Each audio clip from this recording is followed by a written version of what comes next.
Empezamos a darle gracias al Señor y dimos gracias al Señor en esta madrugada. Qué lindo. Hemos tenido un tiempo como siempre, ¿verdad, hermanas? Tan lindo, tan maravilloso, pero hoy vamos a meditar un poquito.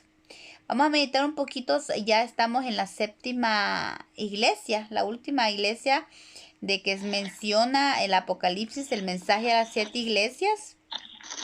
Hoy vamos a hablar sobre la iglesia de la Odisea.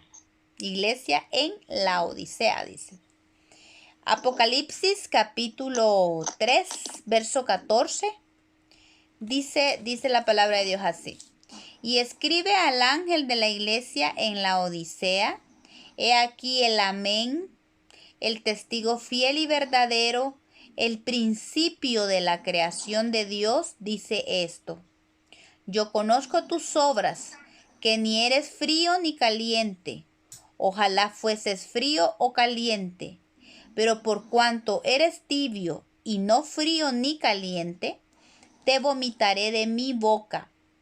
Porque tú dices, yo soy rico y me he enriquecido, y de ninguna cosa tengo necesidad.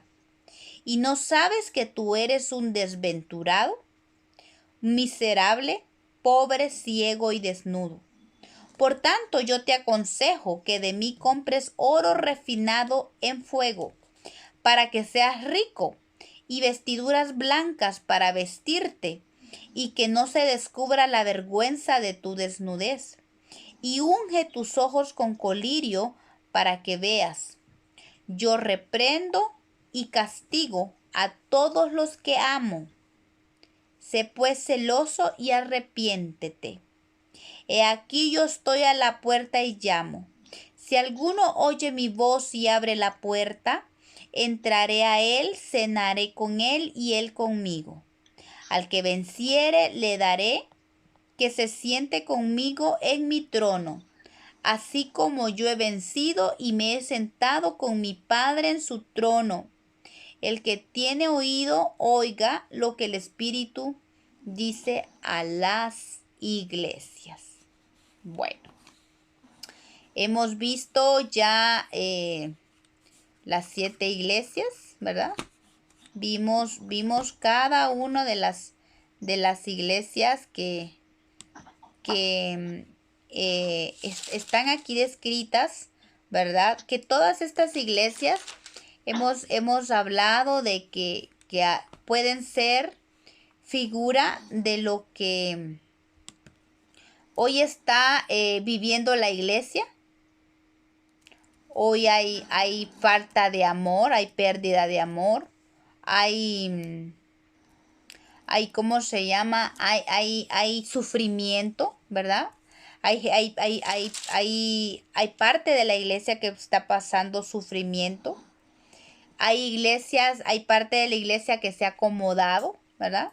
Que se ha acomodado y que permite ciertas doctrinas como la codicia, la avaricia, la doctrina de Balaán que habla de ganancia, de lucrar el evangelio, ¿verdad? También hablamos de la iglesia corrupta, la iglesia aquellos cristianos o hijos de Dios que permiten la inmundicia en sus vidas, ¿verdad? Habla de la Jezabel y habla de la fornicación. Hablamos también sobre la iglesia de Sardis, aquella iglesia que poco a poco ha ido manchando sus vestiduras y ha dejado que se muera su relación con Dios. Y Dios la llama y a todas las llama al arrepentimiento, ¿verdad? Llama a todas al arrepentimiento de manera de que se vuelvan a Él. Y Él habla de que de todas estas iglesias, Él va a sacar vencedores. Y hay promesa para todos los vencedores. Entonces, de cierta manera, podemos decir que todas estas iglesias representan a la iglesia de Cristo y como el Señor va a escoger, van a salir vencedores de cada iglesia, cada grupo de vencedores va a ser parte pues de la novia, la que va a ser esposa del Cordero. Entonces por eso el Señor llama manifiesta la condición de la iglesia, manifiesta las diferentes áreas de la iglesia que hay en la iglesia, pero también estas 7 iglesias son figuras de 7 áreas del alma que tienen que ser, que el Señor llama al arrepentimiento en esas áreas que nosotros tenemos que vencer en nuestra vida. Pues puede que en nosotros tenemos que vencer la falta de amor, ¿verdad? Cuando el amor ha menguado. Si todos como hijos de Dios pasamos tiempos donde el amor pareciera que disminuye. Y es una área que tenemos que vencer. Obviamente el antídoto para vencer el área del desamor es el amor, ¿verdad? El amor de Dios. Habla también de la iglesia, del sufrimiento, del área de nuestra alma que no quiere sufrir, que no quiere pasar conflictos, que no quiere pasar tribulación. Pero tenemos que entender que el Señor y la palabra de Dios habla que tenemos que ser bautizados con el sufrimiento, porque es parte, tenemos que completar nosotros, dice, los sufrimientos de Cristo. Si somos parte de Él, somos parte del cuerpo de Cristo. Si su cuerpo sufrió en la cruz, nosotros también, eso significa que nosotros como cuerpo de Cristo también vamos a tener que sufrir así como Cristo sufrió. Y tenemos que entender también que hay parte de nuestra alma, esa parte que se acomoda. La Biblia dice que a veces, que Jesús lo dijo, que a la verdad el espíritu está dispuesto, pero que la carne no quiere. Entonces esa área es la que simboliza la parte de la iglesia de Pérgamo que se ha acomodado. También la iglesia corrupta, que es la iglesia de Tiatira, pues representa áreas de nuestra alma, que representa la inmundicia en nuestra vida. Por eso el Señor llama al arrepentimiento, donde muchas veces se permite inmundicia, mezcla de pecado, mezcla de santidad con la inmundicia, y eso es bien delicado. Hay mucha exhortación para esta área de nuestra vida, y el Señor quiere hacernos libres, que nosotros venzamos cada área. Si nosotros vencemos cada área de nuestra vida, de nuestra alma, a la que representa cada iglesia, significa que nosotros vamos a ir calificando para ser esa novia. Ahorita solo somos, ¿cómo se llama? Candidatos para ser novia, la novia que va a ser arrebatada para casarse con Cristo. Entonces también hay áreas de nuestra alma que puede ser que se están muriendo, ¿verdad? Áreas de muerte, mejor dicho, ¿verdad? A que representan muerte en nuestra vida, así como la iglesia de Sardis. Y el Señor para todos y cada uno da antídotos, a todas nos da antídoto. O sea, Él hace manifiesta el área de nuestra alma o la condición de nuestra alma, pero inmediatamente Él también presenta cómo conquistar esa área, cómo rendirla y cómo salir vencedores. Y no solo nos dice que salgamos vencedores, sino que también nos da promesa en cada área cuando nosotros vencemos. Y bueno, también está la iglesia fiel, que es la iglesia Filadelfia, que el Señor es esa área de nuestra alma que nos permite mantenernos fieles aun cuando hay, ¿cómo se llama? Está la sinagoga de Satanás, ¿cómo puede decirse? Esa naturaleza de pecado en nosotros que puede representar esa sinagoga de Satanás, pero el mantenernos fieles a Dios, eso nos va a garantizar que el Señor, ¿cómo se llama? Nos bendiga como como para que seamos columnas en su templo. Y él solo dice al Señor, retén lo que tienes, pase lo que pase, sufre tribulación, pero no importa, tú retén lo que tienes, que nadie tome tu corona. Y así nos ha traído el Señor enseñándonos en cada iglesia. Y hoy vamos a tocar a la iglesia de la Odisea. Como les decía, representa no solo en nuestra vida áreas en nuestra alma, sino también representan grupos, ¿verdad? En la iglesia general, en todo el mundo, ¿verdad? La iglesia de Cristo, todas estas iglesias están manifestadas en la iglesia actualmente.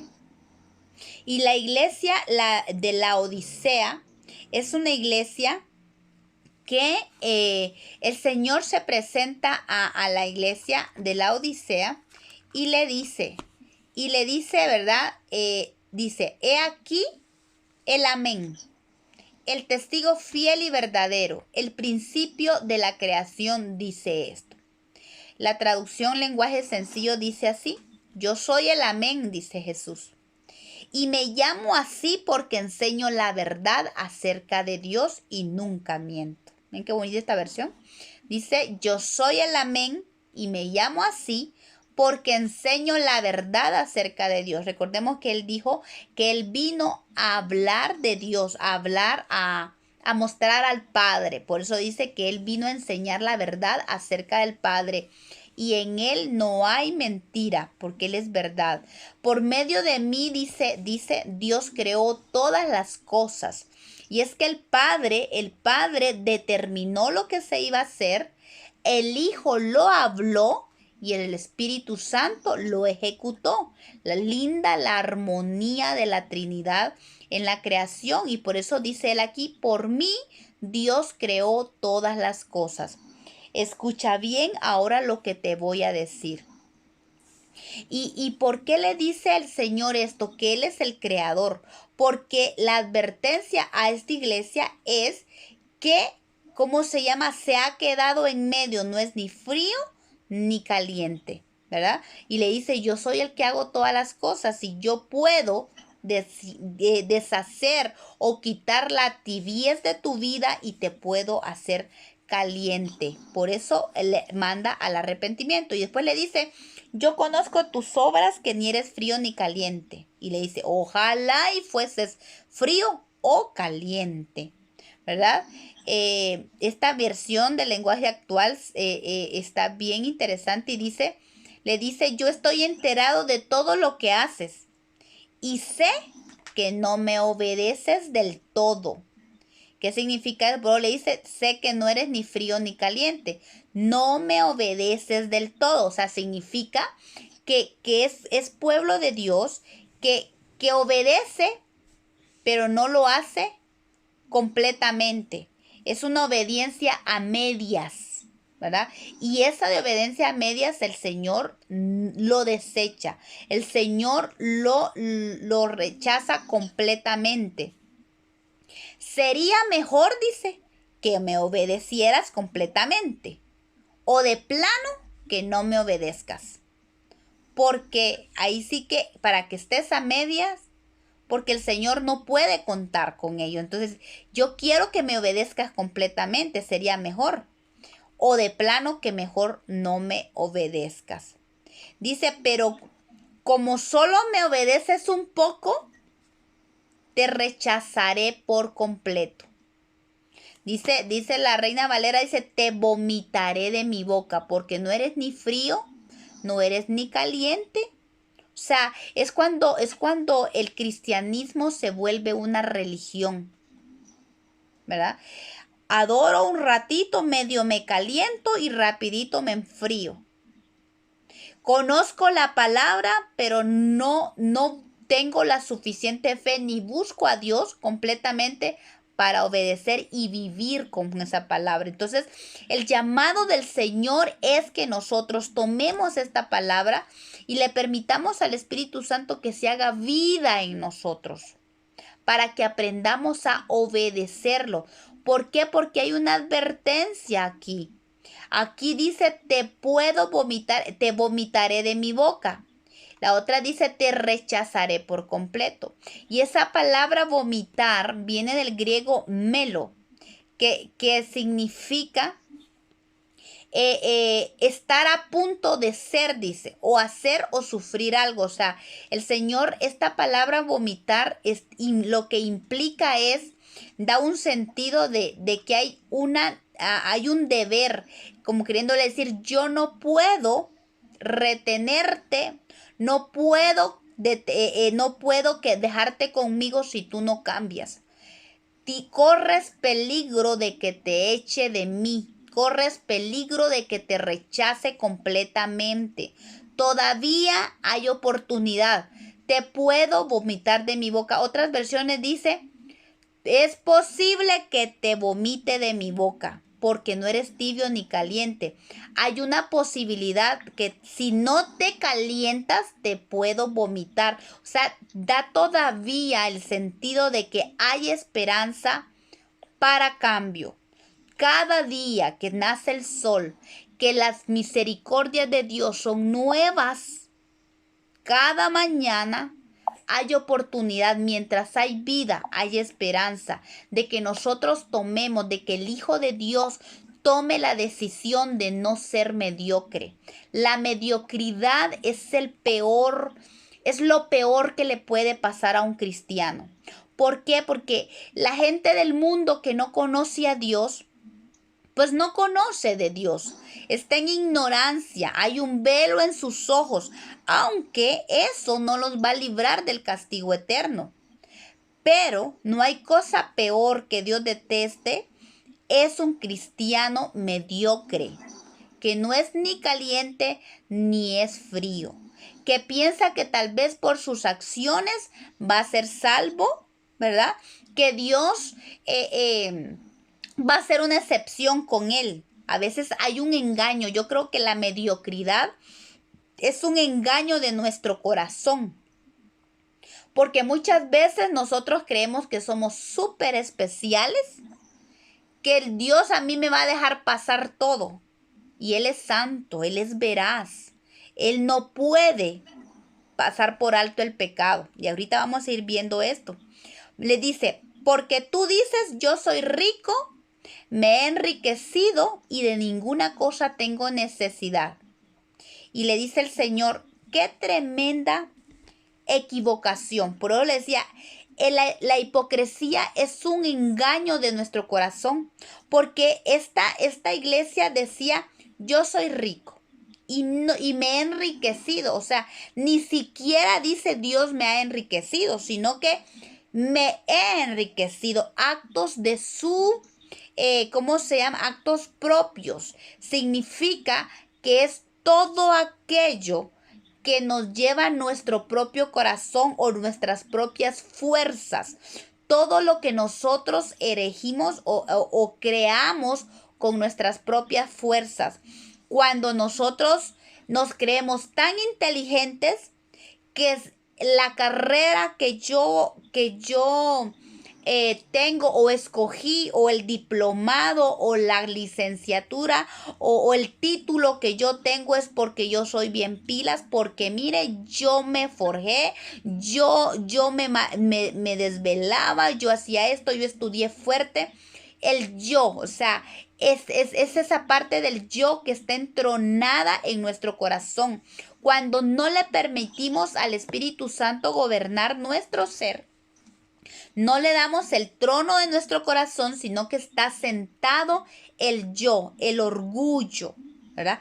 Porque dice, yo soy rico y yo me he enriquecido y de ninguna cosa tengo necesidad. No necesito estar todos los días orando. No necesito leer la Biblia todos los días. No necesito eso. Eso es extremo, ¿verdad? Eso es demasiado. Eso ya es ser. Muchos dicen, eso es fanatismo. Yo tengo mi relación personal con el Señor súper especial, que a mí me basta un ratito para tener esa comunión y me basta para toda la semana.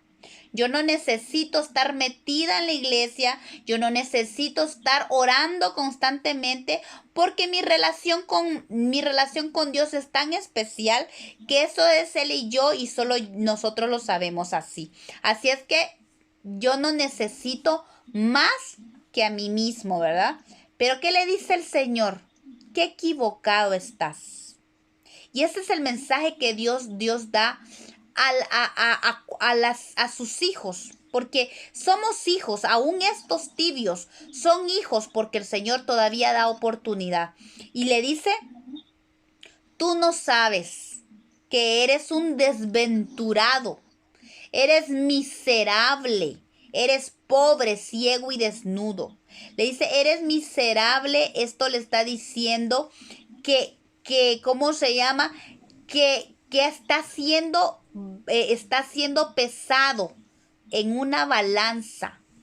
Perdón, es desventurado. La palabra desventurado viene del griego talanton. Dice que significa llevar, soportar o equivalente a ser pesado en una balanza, como sostenido por pesas, dice. ¿Verdad? Que está siendo probado. Entonces él le dice, eso, eres un desventurado, no te estás dando cuenta que yo te estoy pesando. Tu actitud, tu vida está siendo pesada y puesta en una balanza. Y lo peor es que está siendo encontrado falto. ¿Se acuerdan ustedes cuando Belsasar, el nieto de Nabucodonosor, usó los utensilios, las copas del templo de oro para una fiesta pagana que él estaba haciendo?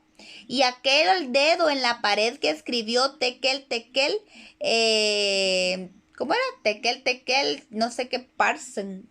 ¿Cómo era le voy a mejor leer exactamente lo que dice.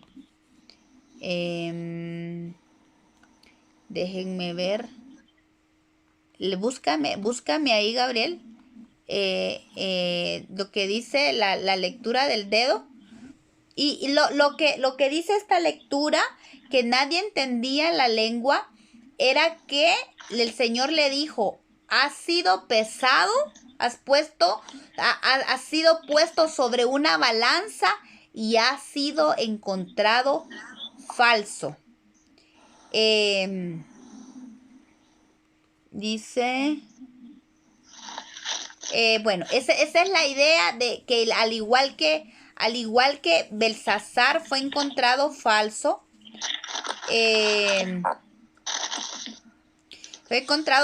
pues de igual manera Dios le está diciendo a la iglesia de la Odisea que es un desventurado porque ha sido pesado y ha sido encontrado falto. Le faltó, él pensó que su riqueza lo hacía completo. El hecho de que no tenía necesidad de nada lo hacía completo. Pero es un desventurado, le dice, porque ha sido pesado y ha sido encontrado falto, ¿verdad?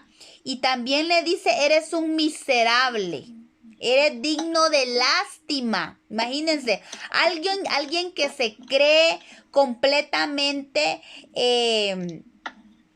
súper autosuficiente, cabal. Pero el Señor le dice, eres miserable. Tú te crees eso, pero eres un miserable.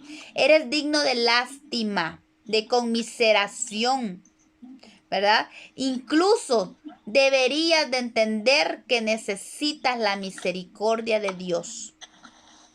Y le dice, eres un pobre. Y la pobreza le dice, eres pobre, eres pobre de tal manera que eres comparado a un mendigo, dice, estrictamente denotando mendicidad absoluta o pública, ¿verdad? Aunque también dice que puede ser aplicado a alguien que pasa adversidades en privado, dando a entender que el hecho de que él diga que soy rico es simplemente una como cobertura para no dar a entender la pobreza que hay dentro de su interior. Ese es tan pobre interiormente que él tiene que hablar y decir que yo soy rico.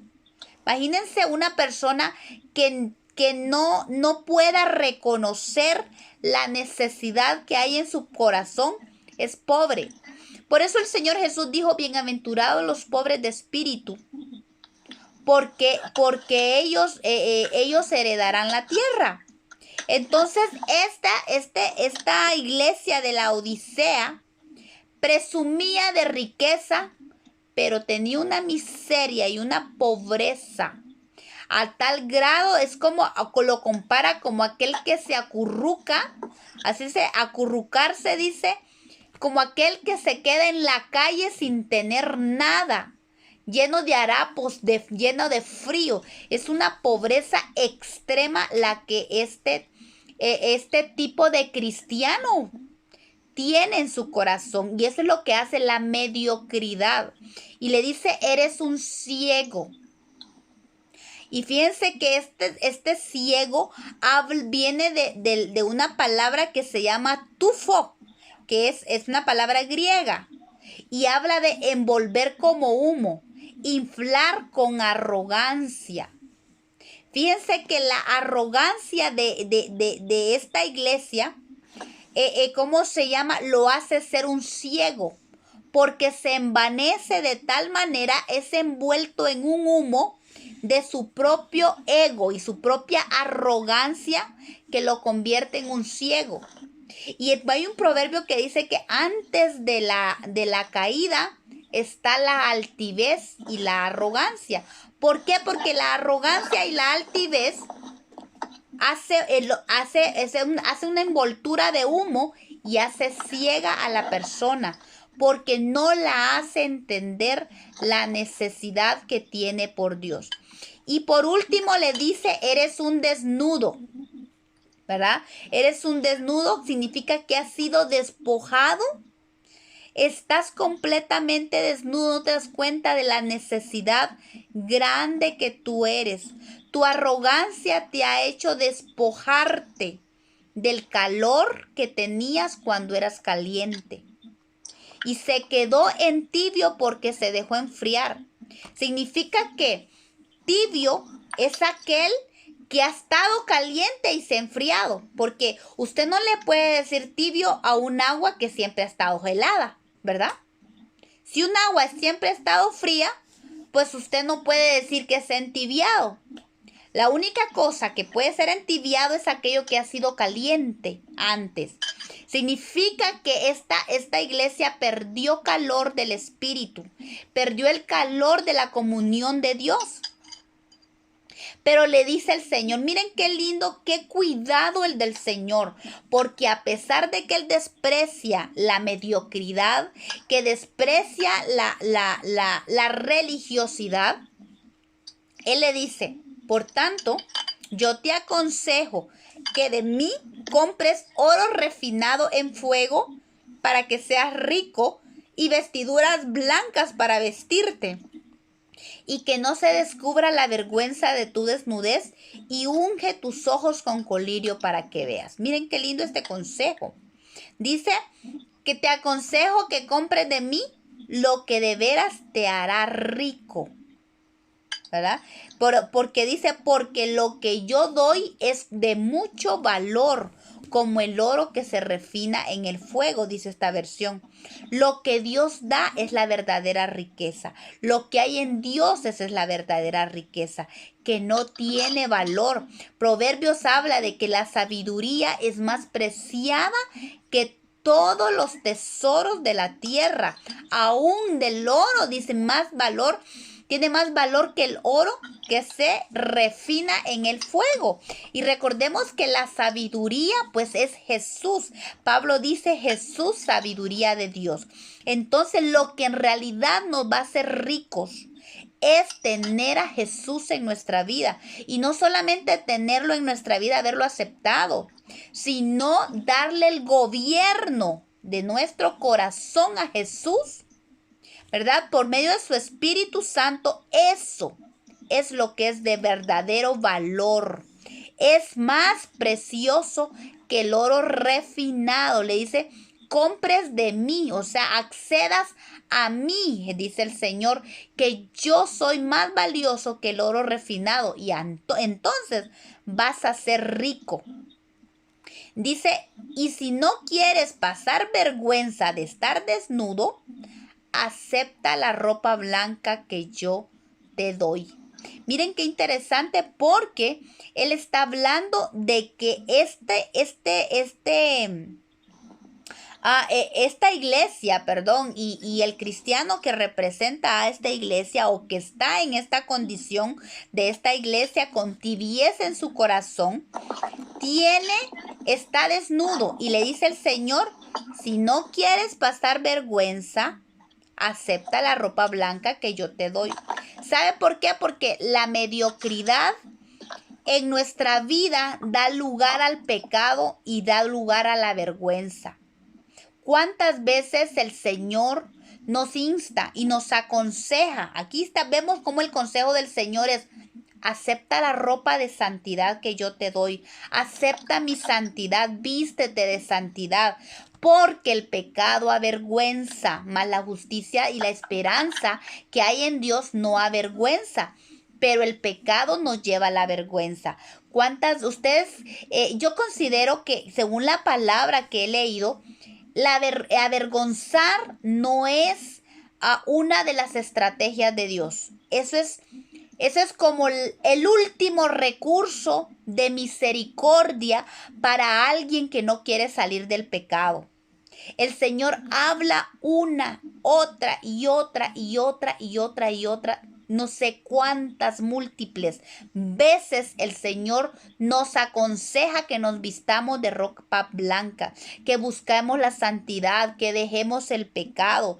Pero cuando nosotros nos empecinamos a vivir bajo el pecado, el Señor toma el último recurso, que es la vergüenza. Usted puede estar segura, podemos estar completamente seguros a la luz de la palabra, que cuando el Señor nos avergüenza o permite la vergüenza en nosotros, es porque hemos sido peor que el mulo, dice la palabra. Hemos sido más tontos que los burros, porque a pesar de que nos ha hablado infinidad de veces, no hemos querido salir del pecado. La vergüenza es como el último recurso de misericordia para que nosotros salgamos del pecado. Pero Él no quiere eso, Él aconseja que aceptemos la ropa blanca de santidad que Él nos da, las vestiduras blancas que nos da para vestirnos, para que te cubras con ellas, dice, y no sufras vergüenza. Y también aconseja el Señor gotas de colirio o gotas medicinales, dice, para tus ojos, para que sean abiertos nuestros ojos. Recordemos, esta semana estábamos hablando que la ceguera espiritual es una de los defectos más tremendos que nos impiden avanzar, que nos impiden entrar al lugar santo. Esto detiene toda la desnudez, todas estas cosas que le dice el Señor a esta iglesia, lo miserable que es, la pobreza que tiene, la ceguera que tiene y la desnudez, lo evitan volverse a calentar, volverse a meter al fuego del Espíritu. Es importante que nos despojemos de todo esto, que revisemos nuestra vida. Nadie puede decir yo estoy libre de eso. Jesús dijo, el que esté libre de pecado, que tire la primera piedra. Entonces la idea es que el Señor, lo que aconseja el Señor es que nos examinemos si hay defectos como los que hemos hablado o como los que vimos el miércoles pasado, que nos evitan entrar al lugar santo, a la presencia donde está el fuego del altar, donde está el fuego del candelabro, donde hay unción del Espíritu, que nosotros nos revisemos y pidámosle al Señor no solamente buscar el oro refinado que viene de Dios, la riqueza de Él, sino que busquemos la santidad, la corrección, la sanidad de nuestro corazón y ese colirio para que nuestros ojos sean abiertos y entendamos la necesidad que hay en nuestra vida. Lo lindo y maravilloso de esto es que a pesar de que la palabra de Dios hoy nos muestra el lado del filo, donde nos dice qué tenemos que corregir, también nos muestra el otro lado de la compasión y de la misericordia y del consejo, de la solución que Él da para que nosotros salgamos de esa condición. Porque vamos a ir viendo acá que el Señor quiere, que nos vistamos de su santidad. El Señor nos habla. En 1 Corintios 10:12 dice, así que el que piensa estar firme, mire que no caiga. Nosotros podemos estar calientes, pero si nosotros nos descuidamos, podemos entibiarnos. Tenemos que estar siempre a la expectativa. Tenemos que estar, por eso es la importancia de la comunión con el Espíritu Santo, por eso es la importancia de buscar al Señor en espíritu y en verdad para no permitir la tibieza en nuestra vida, porque eso es despreciable ante Dios, la tibieza de nuestra relación con Él. Si nosotros nos damos cuenta en una relación entre esposos, cuando se entibia la cosa, qué feo se siente. Qué lindo es cuando se mantiene caliente, ¿verdad? Pero tibio es feo. Es como usted sabe que hay café caliente y también hay coffee, o sea, café frío y café caliente. Pero hay gente que le gusta el café caliente y hay gente que le gusta el café frío, pero el tibio no es agradable a nadie. Pero el Señor nos insta a que nosotros nos mantengamos firmes y que estemos pendientes para que no caigamos, dice. Porque el Señor también dice que al que tiene se le dará más y tendrá en abundancia, pero al que no tiene, hasta lo poco que tiene se le quitará. O sea, hasta esa tibiez que tiene, eso que le permite estar un poquito tibio, le va a ocasionar que el Señor lo vomite. Se le será quitado. También dice el Señor en Lucas 12:48, en cambio, dice, el que no la conoce, perdón. Ok, dice, a todo aquel que se le haya dado mucho, se le exigirá mucho, y al que se le ha confiado mucho, se le pedirá aún más. Y esto nos habla de que cuando se nos ha dado mucho, el Señor nos va a exigir. Peor si hemos sido calientes y nos hemos entibiado. Hay mucho peligro. Por eso es importante que nosotros entendamos la importancia de no permitir el doble ánimo en nuestra vida. Santiago nos habla del doble ánimo. Santiago 1:8 dice que el hombre de doble ánimo es inconstante en todos sus caminos. Y nos aconseja, al igual que el Señor, por medio de este discípulo, dice, acercaos a Dios y Él se acercará a vosotros.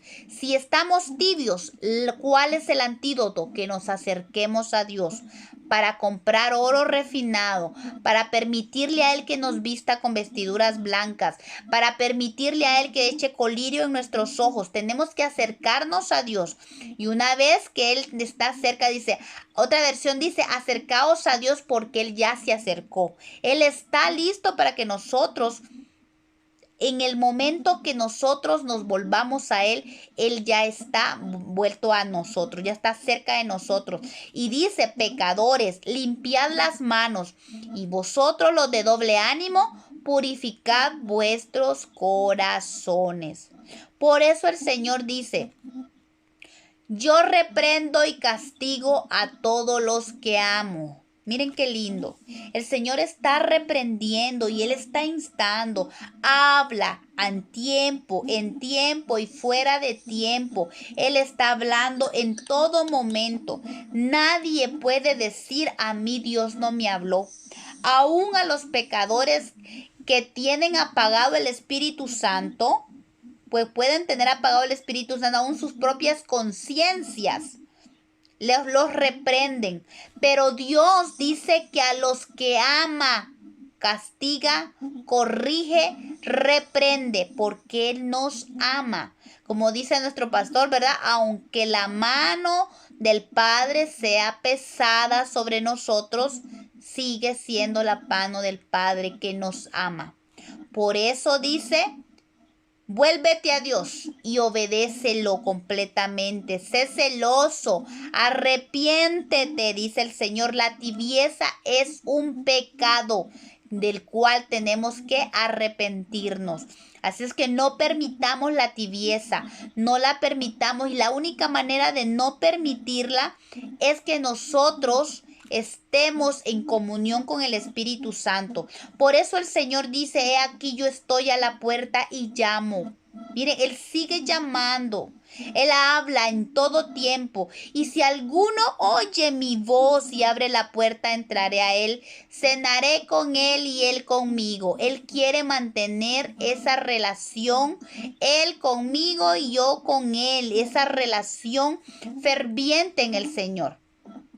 Y nos dice: al que venciere le daré que se siente conmigo en mi trono, así que como yo he vencido y me he sentado con mi Padre en su trono.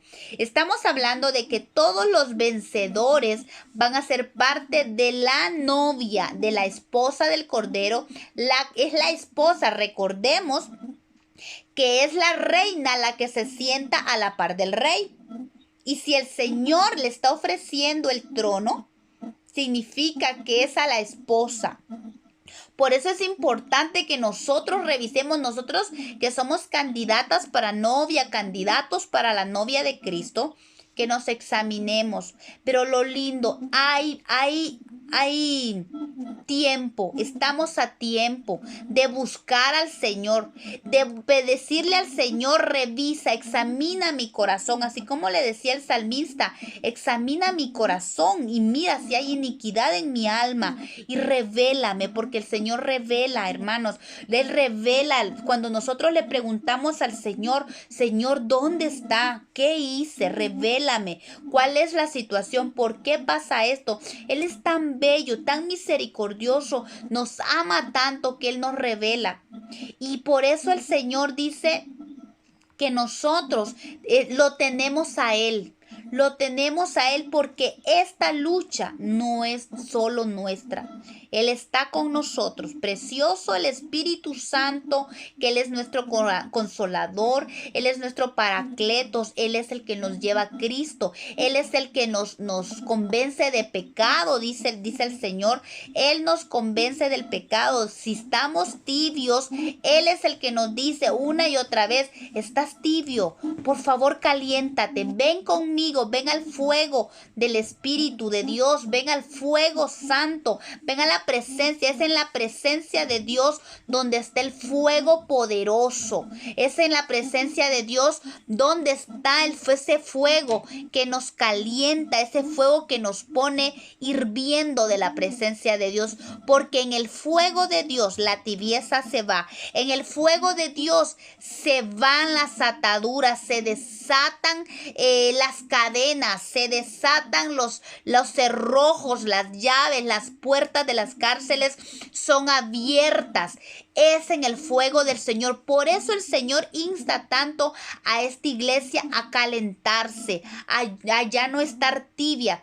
¿Saben por qué? Porque también esta iglesia, la iglesia tibia, la iglesia de la Odisea, representa a aquellos cristianos que no quisieron calentarse y son los que van a quedarse en la gran tribulación. Y allí sí van a tener que lavar sus vestiduras, pero con mucho sufrimiento, mucha tribulación, mucho dolor y con muerte.